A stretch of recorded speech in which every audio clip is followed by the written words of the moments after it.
Hola, soy el sociólogo Fabio Romanelli y explicaré brevemente qué son y cómo funcionan los llamados principios para solucionar problemas de bienes comunes.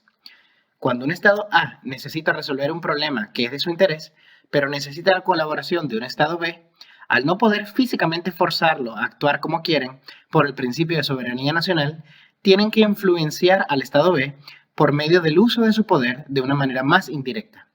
¿De qué tipo de problemas estamos hablando? Pues de toda clase de problemas, como seguridad internacional o terrorismo, disputas comerciales o territoriales, pobreza, salud o sanidad, desarrollo económico, desarme nuclear, manejo de refugiados, calentamiento global, etc. Es aquí donde encontramos los tres principios que se pueden usar para aplicar el poder. Dominancia. El principio más sencillo de entender. Incluye, pero no es lo único que incluye, el uso de la fuerza. El típico caso de un Estado que interviene militarmente a otro para lograr un objetivo. Pero, además de esto, comprende la amenaza de una consecuencia negativa para el Estado al que se está influenciando. Es la amenaza de ya sea la fuerza, como si no hace lo que queremos, tendremos que intervenir militarmente, pero también de acciones no militares, como si no haces lo que queremos, ya no podrás comerciar con nosotros o ya no recibirás tal o cual beneficio. Típicamente necesita del poder duro, es decir, el que viene de fuentes tangibles como recursos económicos o militares. Piensen en las amenazas de las consecuencias militares o económicas que hace Estados Unidos a países del Medio Oriente si estos últimos no colaboran con sus políticas de antiterrorismo. Es importante entender que el hacer alianzas privadas, aunque no lo parezca, también es una estrategia que busca ejercer dominancia. Si dos o más estados se unen de manera privada para tener más poder sobre otro, es, claramente, porque quieren poder ejercer más influencia directa en su trato con países fuera de la alianza. El sistema de alianzas que precedió a la Primera Guerra Mundial es un claro ejemplo de esto. Cada bloque de países quería ejercer poder sobre los otros, con amenazas más que todo militares. Lo contrario a un sistema de alianzas privado es, naturalmente, organizaciones supranacionales muy grandes e incluyentes, como la ONU, que busca diluir el poder de las alianzas privadas o de estados individuales para la cooperación más armoniosa. La ventaja es que al aplicar dominancia tienes resultados más predecibles, es más fácil y se hace más ordenadamente. Tú, país X, o dejas de llevar a cabo limpieza étnica en tu territorio o te caerán montones de sanciones económicas. Sin embargo, como es fácil inferir, crea sentimientos de injusticia y resentimiento en los países contra los cuales se aplica este principio con frecuencia. Luego está la reciprocidad, que se trata del principio mediante el cual el Estado A logra que el Estado B acceda a una condición o acción particular, pero el Estado B recibe algo a cambio también. Ambos países logran cubrir parte de sus intereses y nadie sale enteramente desfavorecido. Cada tratado comercial que se lleva a cabo es un tratado de reciprocidad. Pero como en todas las relaciones humanas, por más justo que lo parezca, nunca existirá algún tratado 100% equitativo. El Estado que tenga más poder puede conseguir un intercambio en donde este se vea más favorecido que el otro. Piensen en la ayuda humanitaria que reciben algunos países africanos a cambio de condiciones favorables de explotación de sus recursos minerales. La ventaja es que, obviamente, este tipo de estrategias premia la cooperación pacífica y armoniosa entre los países. Y si un país regularmente hace trampas en sus promesas, entonces los otros miembros de la comunidad internacional no estarán tan dispuestos como antes para colaborar con él.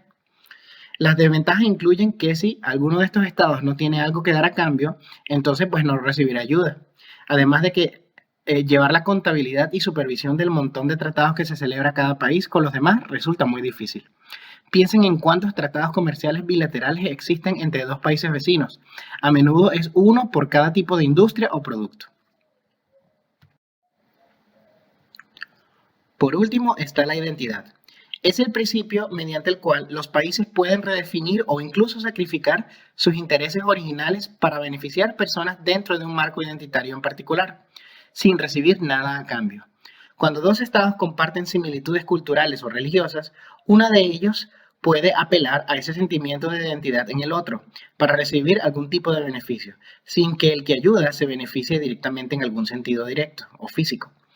Mientras más similitud haya entre ambos, así estén muy separados geográficamente, más posibilidad hay de que colaboren sin que uno de ellos consiga algo a cambio más que la satisfacción de estar ayudando solidariamente a los otros de su misma identidad. Piensen en cómo ocasionalmente los países árabes o africanos colaboran entre sí para solucionar algún problema en particular, o cómo los países latinoamericanos se ayudan entre sí cuando alguno de ellos sufre una catástrofe natural.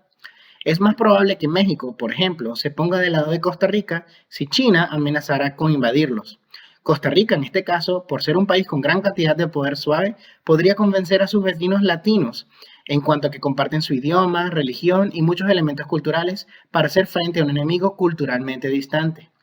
La ventaja es muy evidente. Los países pueden sacrificar sus intereses egoístas para el bien común. Por ejemplo, Japón famosamente ha renunciado a desarrollar armas nucleares, una grandísima fuente de poder duro, porque, por identidad con el resto de la humanidad, saben que contribuirían a infligir un sufrimiento similar al que ya sufrieron con las bombas atómicas de 1945.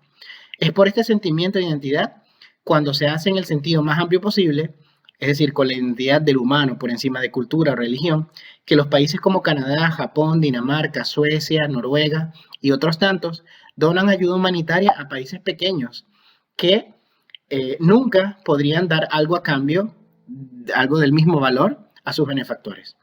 Pero lamentablemente el mismo principio que empuja a los países a ser altruistas y ayudar a amplios grupos de personas, solo porque comparten el mismo elemento identitario, es el mismo que empuja a los extremistas a sacrificar sus propias vidas en atentados suicidas para beneficiar a su propia identidad, más allá del individuo. Es decir, si se siente tanta identidad por un grupo de personas, se puede llegar a odiar o a satanizar a los de otra identidad. Veamos estos principios puestos en práctica con un ejemplo del día a día desde el punto de vista de un solo individuo. Imaginen que ustedes tienen a su cargo a su hermanito pequeño o a su hermanita pequeña y esta o este está en un supermercado y empieza a hacer un berrinche muy grande, exagerado y vergonzoso porque quiere que ustedes le compren una caja de galletas y no quiere entender que ustedes no cuentan con el dinero necesario. ¿Cómo podríamos resolver el asunto? 1. Podríamos amenazarlo con que si no se calma, le daremos un chanclazo al salir de la tienda. O decirle que lo acusaremos con su mamá al llegar a la casa. O decirle que si no se calma, le quitaremos su juguete favorito. Todas estas opciones se incluyen en el principio de dominancia. O 2. Podríamos decirle que si se calma ahora, luego le compraremos más de una sola caja de galletas. O que lo dejaremos jugar a los videojuegos al llegar a casa. O le podríamos ofrecer pasar por una tienda de juguetes al final de la semana. Esto sería actuar según el principio de reciprocidad. O 3, podríamos preguntarle que si es un bebé o un niño grande, porque los niños grandes no lloran. Apelar a su sentido de querer ser percibido como un niño grande. O podríamos preguntarle que si nos quiere, que por qué nos hace pasar vergüenza si nos quiere de verdad, haciendo referencia a su identidad como hermano o hermana menor. O podríamos preguntarle qué pensaría, qué diría mamá si lo viera en este momento, haciendo apelación a su sentido de hijo bien portado. Así pues, terminamos nuestra aplicación de qué son y cómo se aplican los principios para la resolución de problemas de bienes comunes. Hasta luego.